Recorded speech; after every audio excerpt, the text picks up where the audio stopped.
You're listening to the Clear Creek Resources Podcast from Clear Creek Community Church. To hear more, check out clearcreekresources.org. Welcome, guys, to the Clear Creek Resources Podcast. I'm here with Jenna Kraft, one of our teachers here.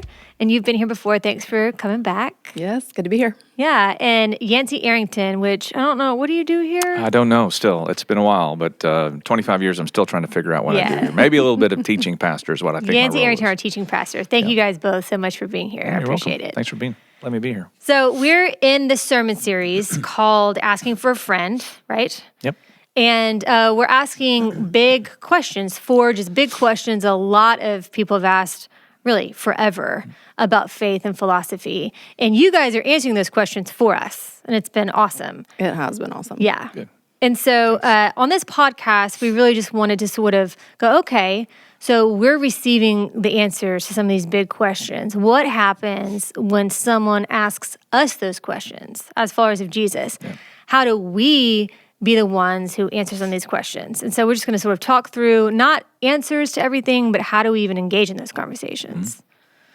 So let me ask you first, why do we have to do that? Because there's sort of, when it comes to apologetics, do you want to define that? Because we're probably going to use that word a lot. Yeah, I think it's helpful to define it at the beginning because a lot of people may have some misconceived ideas about what apologetics means. And simply, apologetics at its base level is a rational defense of Christianity. So it's not apologizing. Yeah, it's not saying we're sorry. It's not... It's from, I believe, actually from the Latin apologia, which means to make a defense. And so you're just trying to defend your view or state why you believe what you believe in a way that's not just trying to be clear for somebody, but there's a little bit of persuasion in there as well. Like I want to defend why I believe what I believe. So that's what it is for the Christian term apologetics, or even the debate term apologetics. But as Jenna said, it does not mean like, I'm sorry and I've got to tell you, it's not a mea culpa. It's simply, I'll stick with what I said initially, it's a rational defense of Christianity. So it's a reasoning together about what is good and true and beautiful of the faith. And it's really, it's something that people study and devote their lives to. It's also something that we just do as followers of Jesus. And so you don't have to be an expert to engage in apologetics. We really are doing it all the time, and that's just sort of a term we use to describe it. So let me ask you this just to start. Why do we have to do this? Because there is sort of a spectrum. People are like, hey, just, say like Jesus saved you, and if, just leave it there. You shouldn't even have to answer these questions. So why do we even care about apologetics? Well, I think as followers of Christ, when we say to have faith, it's not saying like have blind faith despite the evidence, looks like this is crazy, but you just need to believe it. Don't ask questions. Christianity is not an anti-intellectual religion. It is a religion where we engage our questions, we engage our minds, we engage the history, we engage all these things, and it's really important for us as Christians. And so it's not that we go along with it despite the evidence, but we go along with it because of the evidence. And so faith is, again, it's not this like blind leap of faith where we just hope that it's true. Faith is we believe in something and we haven't received it yet, but we're believing it because of the evidence. And so as Christians, I think that we are supposed to love God with our heart and with our mind. And so it's not just, I'm just going to go off this feeling that I have, but as Christians, we should love God with our mind. We should believe, we should ask questions, we should approach these questions with a curiosity. Mm-hmm. Yeah, super good. I mean, I completely affirm everything Jenna has said in that, and I would just add that to believe is not just a matter of feeling, though it does have a part of that, or even action. It's a matter of the mind as well. I mean, there's big Latin terms that the church historically has used, like assensus and fiducius and notitia, which is the idea like I've got to have something of my mind engaged in this. And so for a lot of people, I mean, they just have hurdles to understanding who Jesus is and what he's done. And those are legitimate questions that they have. And so you have passages throughout the Bible which deal with what Jenna's talked about. Like this is also a faith that engages the mind. It doesn't bypass it. Isaiah 1:18, that's that well-known passage where we hear the "Come now, let us reason together," says the Lord. And we also have passages all throughout Scripture where it just, by default, you have to use your mind. When Jesus says, no man, when he talks about considering the cost of following him, he then says, think about this, and gives an illustration like no man builds a tower unless he first sits down and considers the cost. And so there's processing that goes on. And so the fact that we have these conversations with people is because they're just people, and they have to work through things, whether they're going to accept it or reject it, they have to work through it mentally. And so, I want to just reaffirm what Jenna said. And we're not after blind faith. When Jesus says, because sometimes people will say, you got to have the faith like a child, as if the aim is to have childish faith, but it's not childish faith. Faith like a child is different than childish. Childish means like it's almost blind, you don't care just because someone says something. But really what Jesus is driving at with the faith of a child is that there's this utter, complete trust. And hopefully, when we work through some of our questions, that helps us trust God more into a way where some of us will want to become followers of Jesus. So that's how I would think about that. Yeah, I think also just recognizing the world that we live in.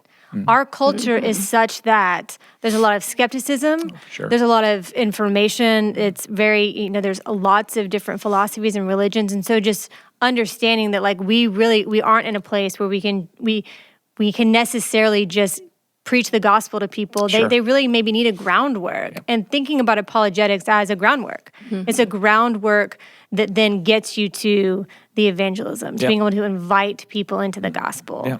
It's not replacing evangelism, Right. but it sets you up for it. Well, and really, I think apologetics, again, the reasonable defense of Christianity, it's always been a part of the faith. Like we see Paul doing this in the New Testament. We see the early church fathers doing this. Like throughout Christian history, we can look back and see that this has always been a part of what Christians have done is, how can we reasonably think through what we believe and why we believe it? And so I think now in our current culture of this pluralistic society, freedom of religion, freedom of belief, I think that there's maybe new questions that we are tackling, but it still is it's a timeless problem. It's something that Christians have always been doing, that we want to think really thoughtfully and carefully. What are the compelling reasons about why we believe what we believe? Yeah, even think about we're going through the book of Luke and are reading through the Bible, and on the road to Emmaus, that's essentially what he's doing. Let me explain to you why I am who I am using the scripture. He's really defending faith in himself when he's doing that. That's all we're doing in lots of different ways. So whenever you guys have a conversation with someone, how do you prepare? What are the things you're thinking about whenever you sit across from someone? Yeah, for me, the first thing I want to do is I just want to listen to them.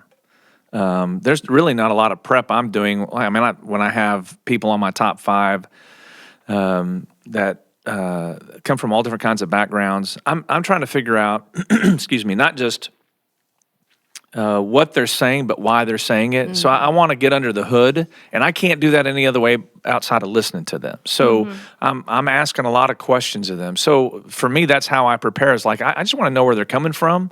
I want to know what kind of worldview they have, because I believe some of the best strategy for apologetics is if you can understand and use someone's worldview to help them see the kind of conclusions that if you're just consistent with your worldview, this is where it's going to get you. I think that's always been helpful, and you're not trying to do that in a brash way. You want to be humble and all those kinds of things. But part of that is, for me, is just understanding that everyone's got a certain way that they see things, and the more that you can figure out what the glasses they're wearing, the more it's going to help you have conversations with them. And then, sorry, it's that weather change, but I do think part of it is having some sense of, it's going to sound a really big fancy word, but I do think a sense of knowing some kind of theological depth to you, having some kind of systematic theology where you have, if you will, file folders in your head of the different truths of who God is and Christianity that you can think through in order to best answer people.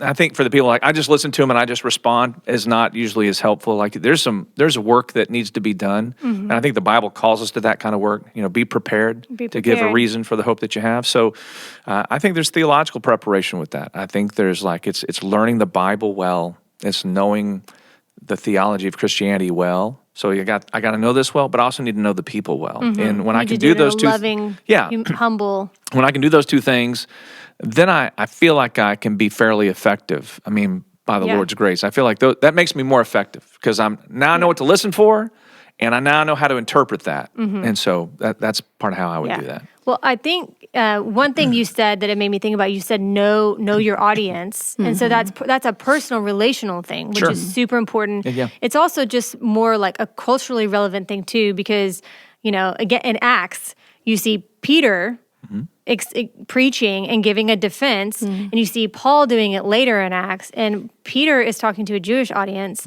and that's his context, and that's what he works through, is what he knows the Jewish people are going to connect with. Sure. And then Paul later is in front of a Greek audience, and how he explains the gospel and defends the faith is very different. And they're both true and correct, but they know who they're talking to, so they're able to engage and present the gospel. Right, because even people that aren't religious, they have a cosmology, so the cosmos, like the universe, so how they're thinking about the world. So why are we here? What is our purpose? Why do humans exist? Is there life after death? So even people that would say they're not religious still have opinions about these things. And so I love everything that Yancey said, just about first we want to listen, and we want to understand who we are talking to and having a conversation. And so when you're talking to someone that doesn't agree with you, it could be that they are a completely different religion, or maybe a disagreement within Christianity. You're just interpreting the Bible differently. But I think that anytime that you are engaging in a conversation with someone that you don't necessarily agree with, you need to look at it as a conversation and not a debate. You're not debating. This is not an argument to win. This is a person to love. And so when you're approaching it that way with curiosity, and that should be like your reflex and your instinct, that I'm just going to be curious about you. I'm going to listen to you. I'm going to try to understand why you feel that way. And I think in those conversations, first being aware of your own emotions within it. And so when you're talking to someone, if you can feel your blood pressure start to rise, or your body tense up, or you're bringing that intensity, I think that's a clear sign that it's really time to maybe pause that conversation and save it for another time. Or if just as you're observing them, if you say something and you can tell that they are having an emotional response to what you're saying, maybe back off and just be curious, okay, what is underneath all of this for them? But again, it is not a debate. It should never be a debate or an argument. It's just a conversation. Yeah, it's a person to love in front of you. It's a person that Jesus is actually running after. Right. And you're representing him in that conversation. Right. Which means, I think, it's funny that we have this podcast. I've been watching a lot of debates right now, a lot of theological debates. And I'm just reminded, it's not just the what you say, it's the how you say it. And so part of the preparation really is just prayer to say, listen, Lord, I'm about to go in this situation. You know that. Can you just make sure that I have not just the words of the gospel, but a heart for the gospel? Yeah. In other words, can my emotional world also be just as conditioned as my intellectual one, so that when they say something that either I don't like or they raise up the temperature, that I can still be the coolest head in the room, and that the people know that I'm really for them. And I think also that means you enter into good faith conversations. You always want to think the best of the person you're talking with. You want to give them the benefit of the doubt, like they're trying to do the right thing, and so are you. And so when you think of those things, that really does help tutor your own emotions, because, and I'm going to stack hands with what Jenna said. I mean, ultimately, I don't really want to win the argument if I'm going to lose the relationship. Right. So I actually want to do both. I really do want to win the argument, because I'm hoping that's an argument that moves the ball down the field for the gospel, but I want to do it in such a way where the person's ready to walk with me down that field. So it's not an abstract argument. No. It's a person in front of you. Sure. Right. It's a real person and a real relationship. I mean, I think about C.S. Lewis or Paul, Sure. who were, really anti-Jesus. Paul was persecuting Christians, and yet he turned and look what he did for the kingdom of God. Same thing with C.S. Lewis. He was an atheist who was convinced through apologetics and the Holy Spirit that Jesus is king, and then look what he did for the kingdom of God too. You don't know who's across from you. Yeah. You know, it feels like a debate, but really, like, it might be somebody who God is going to use in tremendous ways. Yeah. So that, to me, when I'm thinking with people across, like, who knows who this is going to be? Yeah. You know, I just have to do my part and, like you're saying, like, pray ahead of time, because it's ultimately not up to us either. No. And part of what you're trying to do is you got to teach yourself not to roll your eyes when you're dealing with people that want to, and I'm going to use argue in a forensic sense. They want to argue about it, not fight, but they want to work through the issues. Dude, that just shows me more times than not that they really want to own what they believe.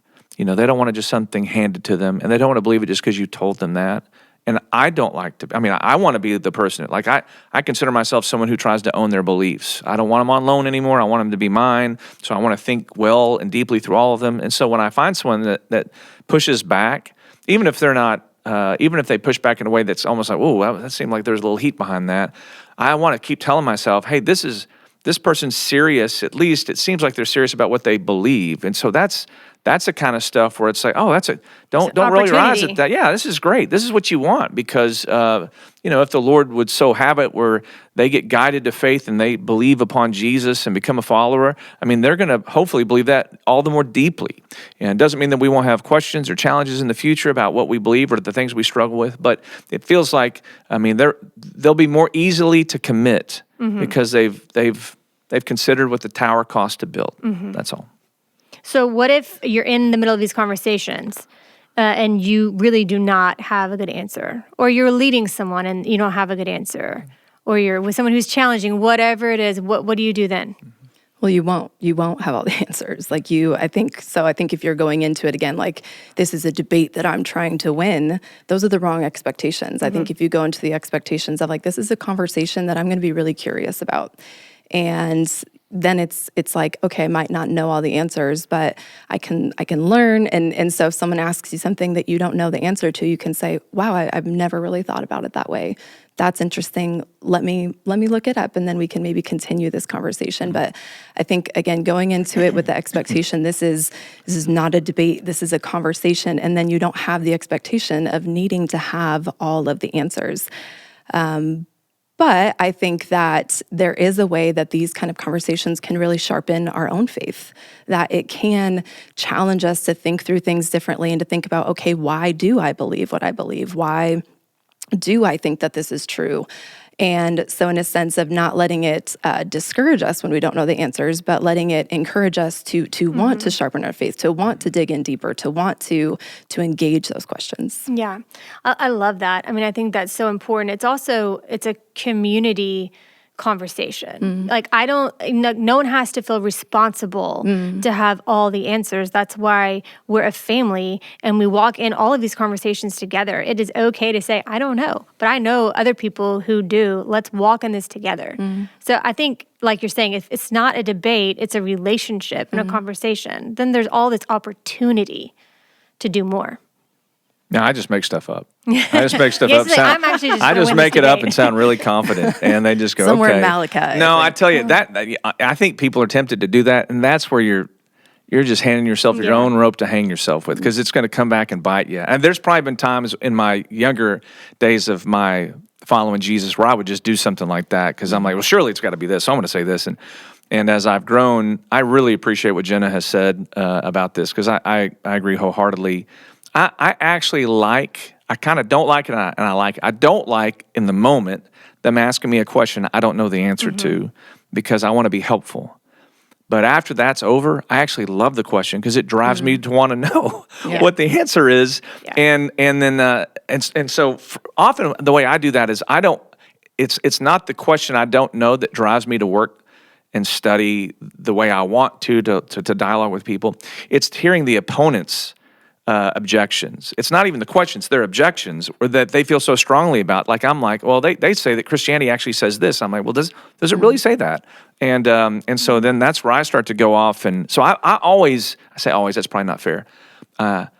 Initially, I probably don't like not having the answer. And I do tell people, like when I teach systematic theology, these people we're about, at the time of this recording of the podcast, we're 2 classes away from being done of 8 months of 2 hours a week, systematic theology for a 1,400 page book. They're going to have a lot of answers, but they're probably going to wind up saying, I probably know less. I realize I just don't know as much as I thought I knew, and that's a good thing. And so I always tell people, like, just rest in the fact that there's nothing as it's not hard to say, or maybe it's hard to say. It's better for you to say, I just don't know the answer, but I'll try to find one, and I can get back to you. Just press pause. You don't have to press stop, just press pause. But please don't press play or let play still go on and just start saying stuff that's going to put you out on the plank, and then you're going to jump off into the ocean because you were just wrong. That's probably more of a pride issue sometimes, at least it is in my case. It could just be, I know you want to be really helpful, but you're going to be really harmful if you're not careful. Better just to say, don't know, man. Great question. Don't know. That's a super good question. And if you're honest about it, and if you're earnest in that kind of conversation, you won't forget it. You'll go find the answer. And I always feel like when that's happened in my life, I don't ever forget those answers once I find them. Because I had to go look for them. I was like, because this was a real question. So yeah, I think it's best case is just say, I don't know, but then you've got some work to do. Yeah. I mean, I think also what's important to remember in these conversations, or has been for me, is that there are some questions that no one's going to give you a perfect answer to. Nobody can. Yep. But just remembering, knowing Scripture well enough, knowing the story of the Bible well enough to know that the best answers to the biggest questions really are in Christianity. Like you said, it's not a religion where you leave your intellect at the door. And they're really, really, really great answers. It doesn't mean that every single tiny question someone asks, you're gonna have a perfect answer for. And that's okay. Yeah, and not every answer has to be a mountain. Right. It can be a molehill. In other words, what I mean by that is we don't have to be so dogmatic on everything that we believe about this, because if we know our family history enough, by church history enough, we'll realize, hey, there's some really good Christians that have some really different viewpoints when it comes to how old is the earth, or the origin of man in its scientific details, or what's the right way to be baptized. Like, we have our convictions, but if we're debating someone who has some kind of a background and that's their big deal, and like, well, I've seen other Christians do this, and we would consider those examples like legitimate Christians, we could say, yeah, there's some room for us to have different ideas about this. Now, we're not going to debate, did Jesus rise from the dead, or is this cross atoning? But there's a lot of things where we can go, yeah, there's room for conversation about these things. And there's also a place, I think, where we can just get something wrong about their worldview. And we say something like, well, that's not what I believe. And we can go, oh, I'm sorry, I was wrong. Yeah. And people never want to admit that they're wrong in this world, for sure, but even more so when we have some kind of apologetic discussion. And I actually think people invest more in you when you're like, yeah, you're right, I was wrong on that, because it again speaks more like you're trying to do this in good faith and not trying to just win. So. Right. Well, I think if underlying foundation of all these conversations is humility. Yeah. Super. Right? Like, we're not going into this conversation to prove how smart we are, prove that we're right, prove that we're better than them, that we know more than them. Like, we're really going into this conversation genuinely concerned about the heart of that person. And so we don't need to have all the answers. I think that is a big barrier for people, thinking about talking to someone of a different religion, or someone that doesn't believe in Christianity or believes something, something different. I think that can feel like a big barrier. Like, I don't know that I know enough. And again, I would just say, like, well, we're never going to have all the answers, but if our foundation in all of this is humility and wanting to just point them to Jesus, then that takes away that burden of needing to know everything and needing to be right, or needing to win in all of this. Yeah, incarnational apologetics, like when we actually interact with people and look like Jesus and love them like Jesus, is always going to be more persuasive than the best thought out answer. That's really the most important thing we can ever do for someone in these conversations. Yep. So have y'all ever had these moments of doubts whenever you had big questions, whenever you were looking for answers? I absolutely have. It's a huge part of my story. A huge part of my journey is I have probably more questions, and I'm not exaggerating to say this, I probably have more questions every single day. The more that I study, I feel like the more I realize that I don't know. And the more that I learn, the more that I realize there is that's out there to learn. And the way that I've started thinking about this recently is it's like a puzzle. So like I love puzzles. Like I love puzzles. Like my husband makes fun of me, says I'm the biggest nerd, because if there's like a puzzle on the table, He's not wrong. I cannot, it's true. Like I cannot think about anything else. Like I don't want to sleep. Like I cannot stop until that puzzle is done. And so, but what I love about the puzzle is not finishing it, but what I love about the puzzle is the journey of it. I love like the sorting and the moving things around, and like putting some pieces together. And so maybe I'm working on one part of the puzzle and there's a whole stack of puzzle pieces over in the corner that I just haven't got to yet. But I like, I can put some of the puzzle pieces together. But so I feel like what I've had to learn and had to embrace in this journey for me is that like doubt is not a sin, questions are not a sin, and that I can be a critical thinker without having a critical spirit. I can think critically and I can ask questions, and that is not wrong to ask questions. And so I've put some really cool puzzle pieces together, and I've, just like you said, like there's some really big questions that I have found answers to that I honestly believe are life-changing for me and for the people I love and for the whole world. I truly believe that Jesus is the hope for the whole world, but I look out and there's so many other puzzle pieces that sometimes it can feel overwhelming to me and disorienting to me, but I've just learned, like, I'm just learning. I'm just a student. I have not finished the puzzle. I will never finish the puzzle, but I want to learn to enjoy the journey and enjoy the process of asking questions. And it's not a bad thing to ask questions. It's a good thing. Yeah. Yeah, and really what I love about that too is the picture you're painting is once you have that big chunk, these big puzzle pieces, it starts to feel less overwhelming. Because when you have that foundation of, okay, Jesus is the answer and the hope, because really any apologetics question we come at ultimately leads back there, because the gospel is the central climax. It's the story that all the questions ultimately lead to. So once we really understand that and get it and believe in that, even when there's these other parts, you're still like, okay, but I'll figure it out one day, maybe. Yeah. Yeah, I would say the same for me. I think I always have questions. That's how I learn best. Ever since I was a little child, I always asked my teachers, like, I was always Mr. like hypothetical. What if this happened? And what if this happened? And that's just how my brain is wired. So I still have big questions. I have big questions all throughout my life, and what I've always tried to commit to is to try to find an answer to them. And some things you just don't get answers to. But like the process for me in that is really just to. So I'm always leery of Dr. Google. Like when people are like, I had a question, so I just ask Google, because there's so much stuff out there that's spurious and false and just not good at all. But I feel like I've been educated and trained enough that I know good places to look and good articles or resources or theologians or scholars or periodicals or commentaries or whatever it is to go find some of those answers. Like, we talked before this whole thing started. I'm on a real big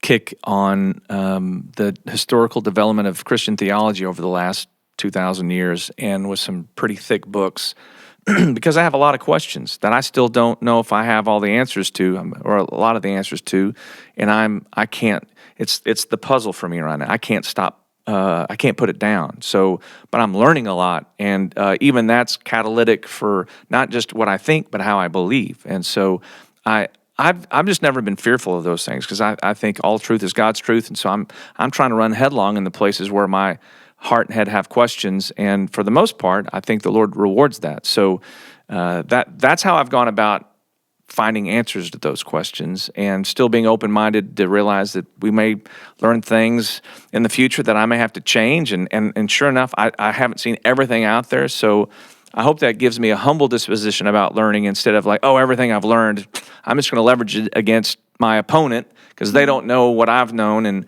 that just doesn't really ever work out. People that are really intelligent to me always have had a general sense of, many of them, if not most of them, have a general sense of humility because they're so smart they realize what they don't know. And I want to kind of have at least some aspect of that about my own life. But when it comes to those questions, I really do like to run after them because it's helpful for me to know. But I'm not under the illusion, and I agree with Jenna, we're never going to learn everything. And the point is not, God's not giving me a quiz when I die. He's not going to give me he got 10 questions. If you get 7 or more, I'm going to let you in. He's called me to a person to trust in. And so that's my ultimate hope is, God, whatever I've tried to do, I've tried to honor you with what my mind is and my heart. But in the end, I know I'm going to miss things. I'm just trusting in this Jesus guy because I believe everything he said was true. And I'm trusting in his fidelity to himself and to you. So that's what gives me a lot of peace about it, even if I don't get the answers that I want. So. And I think the way this can really tie back into our discussion about, again, apologetics, the reasonable defense of the faith is, I do think that when you're in conversations with people that see the world differently or disagree with you, it can bring up questions that you didn't even know to ask. Yeah, You know, like sure. I never thought about it that way. I never even questioned that. And so I think it can, again, that can kind of be disorienting. But I love what you were saying, Yancey. Like my faith is not dependent on my ability to have all the answers.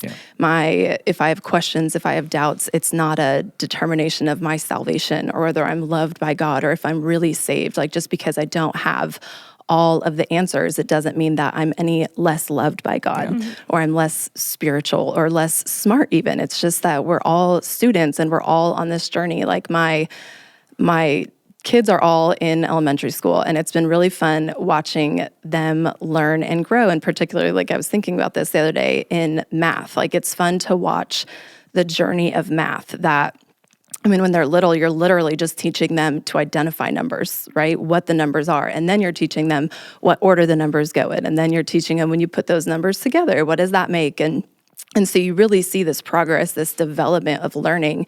And so now, like, my daughter is learning, not just multiplication, division, now like fractions and exponents. And it's just kind of fun to watch. But it doesn't mean that she knows calculus or quantum physics or, any. I still don't know those things. I don't either. I would not make it in the STEM field myself. Right. But it's so what I think about is like the rules of math don't change despite how much we know them. So maybe you know the 1 + 1, or maybe you're in multiplication, or just whatever level of progress that you're in. Like the rules of math don't change. So who God is, God doesn't change.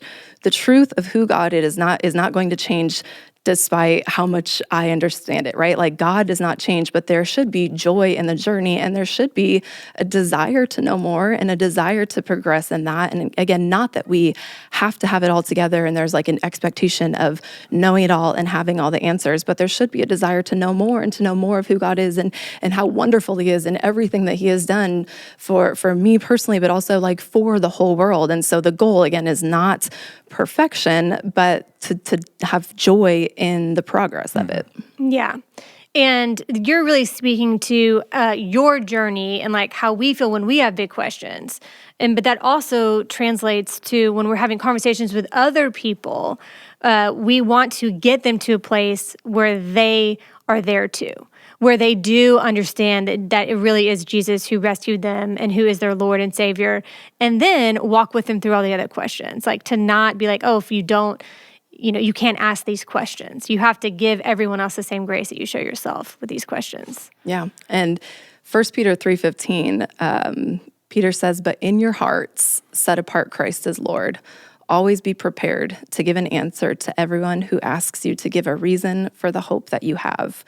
Then 3:16 says, "But do this with gentleness and respect." And so again, I think, in this conversation of a defense of the faith, that like what Peter is saying here is just to be prepared to give an answer to everyone who asks you for the reason for the hope that you have. And I think all of us can do that, right? If we're a follower of Jesus, we can all do that. We can all explain, like, I was dead and I'm alive. I was lost and now I'm found. And it doesn't mean, again, that we have to have all of the answers, but I think we can tell people the reason for the hope that we have in Jesus and then offer that same hope to them. So we're not trying to sell, we're not used salesmen, trying to sell someone a junky car. It's like this is something we're so excited about and it's changed our lives and we want you to experience this also. So whenever you went through, whether it was like, maybe it's constant throughout your life, but what are some resources? So if people are like, okay, well, I really want to be prepared to give a good defense for my faith. I have my story, which really is enough, but also I want to be able to have conversations with people. What are some good resources? Where do you start? Man, that's a good question. I I'm not going to give an answer that's very detailed because I don't have those on hand. What I would do is this. I honestly would probably try to learn some theology. I mean, we teach systematic theology. We have women's systematic theology. We have we have it available. I really feel like people should have a theological depth and training to. I mean, and all that simply is you're just trying to know. It's pursuing God and doing it in a way that makes sense, that doesn't do violence to the text, and it helps you understand how to think about God, but more so how to talk about God with others. I also think that you ought to look at some of it probably is safe to Google who are some of the most influential apologists over the last 100 years and start to read how they think about that. A lot of us love to invoke Tim Keller. I mean, He's got it's a very simple book. Yeah, I think that's what's he's helpful. written two. He's written First one. The Reason for God, and Yeah. I think The Meaning for God is something of that. But the first one, the Reason for God's fantastic. Mere Christianity by C.S. Lewis is also a classic. There's the writings of Francis Schaeffer. I mean, we could go on and on and on. Rebecca McLaughlin has really good Rebecca cultural McLaughlin. apologetics. So, like, I think Tim Keller is focused on, hey, here's sort of some classic questions, and then Rebecca talks about some cultural questions that are just as important for a lot of people you're having conversations with. So those are people that. So I would want to have something where I'm getting a general theological foundation laid. I think all Christians should have that. I mean, I want to live in a world ultimately where the church has the best thinkers, the best conversationalists, the best philosophers, the best artists, so on and so forth. And I would love for people around the Bay Area to go, I don't know about those Christians, but those at Clear Creek, they seem to be these winsome, engaging, articulate, intelligent, compassionate people that have really thought about what they believe. And I don't know if I believe what they believe, but they know why they believe, and they're ready to engage in a way that's, as we see in that 1 Peter passage, that's got humility in it and gentleness and respect, a good conscience, and so on and so forth. So I really would say lay that theological foundation, but go grab books from the more popular, respected apologists like Rebecca McLaughlin or Tim Keller. And I think everyone should read them. I definitely think everyone should read Tim Keller, The Reason for God. So I'll just leave that out. Instead of giving people 1,000 things, maybe that's a couple of things they can start to pick up and read. And the one thing I would like to add is just to do this in community. So whether it's videos, podcasts, books, like those are all incredibly helpful resources. But I think it's really important that we're doing it in community within our local church, because I think that podcasts, all that stuff, it's really can just be a one-way conversation. And so maybe you read something, listen to something, and it just brings up more questions. And so engage with people where it can be that two-sided conversation. And I think that doing it in your local church with people that you are doing life with, I think that is the best place to have this. So if you have questions, don't stay isolated, or if you're struggling with something, or if somebody asks you something that you don't understand, don't feel like you're a one-man show trying to fight this on your own. Like, do this in community. And we beat the drum of small group all the time, but I think there's a reason why it's important that you have people you are linking arms with to make you feel like you're not alone in this journey. And I mean, then for, some of those really hard, more challenging questions, and you want that extra resource, come to your local church, ask people for, okay, I would love a resource on A, B, and C, what would be the best place to go? Because there's a ton of information out there, and it's not all going to be helpful. Yeah. And so I think you should be wise about the sources that you're looking into, the sources that you are using. But really, again, I would just encourage everyone, do this in community. I would say just on top of that, I think it's such a helpful recommendation is God gave the church teachers for a reason. So I get these questions all the time. So I there's never a month that goes by where I haven't had people ask me questions like these kind of questions. So just even today, I had 3 questions from 2 different people about these kinds of things that we're considering. So I would say, like, go ask your pastors, go ask your teaching pastors, or I guess your teaching pastor, those that teach, ask your women's teaching team. I mean, ask them to point you in the right direction, because some of what it is to be a teacher, you already have to swim in these waters. And there are very few messages we get to preach or teach where we don't have to have, I mean, of course we have a whole series and it's all been about apologetics, but there's a little bit of that. You got to have a little bit of apologetic chop just to be a good teacher, because you're engaging the world in such a way that you've got to understand how the world thinks. So, and we're here to help for that. So I appreciate the kind of vote for, hey, invest in the church that God's already placed you in, that community. Do it with your small group, pursue that. But if you need some help, especially like when I say expertise, I mean people that have done some stuff before, they can point you in the right direction. Go hit up your teachers for a reason. Yeah. Yeah, I think too, I would just encourage people to come to these conversations not with fear, but with expectation, because they're really just such an opportunity to talk to people about who God is and our faith. I mean, you don't have to have all the answers, but you do have to come just with the expectation that God is going to do a good thing in this person's life, and then just watch and see what God does when you're faithful and whenever you are in community in these conversations. Do you guys have any sort of like last advice before we wrap up? Well, I think one thing to remember. Just to piggyback off of that, I think even if you can present like the 10 most compelling reasons to believe in Jesus, it's not going to be intellectual evidence that ultimately is going to change someone's heart. It is going to be the work of the Spirit, the Father drawing people to Him. And so I think we engage our minds and our hearts. It can't be, only this intellectual journey where we just become robots with, spitting out information. And it can't only be a heart journey too, where we're just really sincere, but we don't even know what we really believe. It needs to be both, and it's good that it's both. We should engage our hearts in this journey, engage our minds in this journey, but ultimately knowing like we are a people of the Spirit, right? We believe that there is more that we can see, and we believe that God really is in control, that He really is trustworthy, that He really is a God that is working and moving even when we can't see and we can't understand. That's ultimately what we put our faith in, is not in ourselves, our ability to reason, our ability to know it all, but our faith is in God, and that's what makes us safe. And He's also a God who's seeking out the lost constantly, all the time.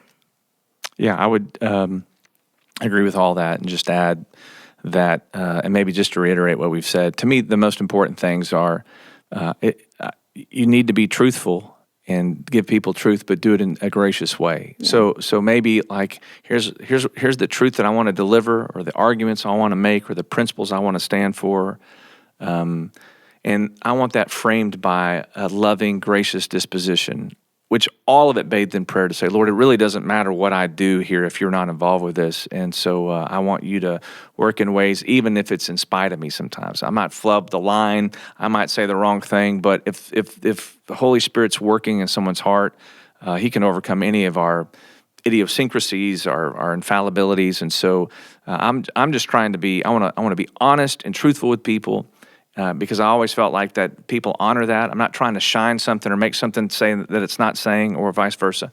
But I also want to do that in a loving way, where I'm looking at them in the eyes. I'm really for this conversation, and we don't have to agree. We can come out of this not agreeing, but we can still continue to meet and see where that takes us. Yeah. That's the kind of stuff I want to keep in mind. Truth, love, humility. Yeah. Sounds just like Jesus. So it does. Just keep Jesus in mind. How would Jesus have this conversation? All right, let's go do it. Yeah. All right, thank you guys so much. Super, super helpful. Thanks for the conversation. Thank you. Hey, thanks for checking out this video. If you haven't yet, make sure that you hit subscribe down below, and check out ClearCreekResources.org, where we have videos, books, and sermons on there, as well as our audio podcast. Thanks for watching.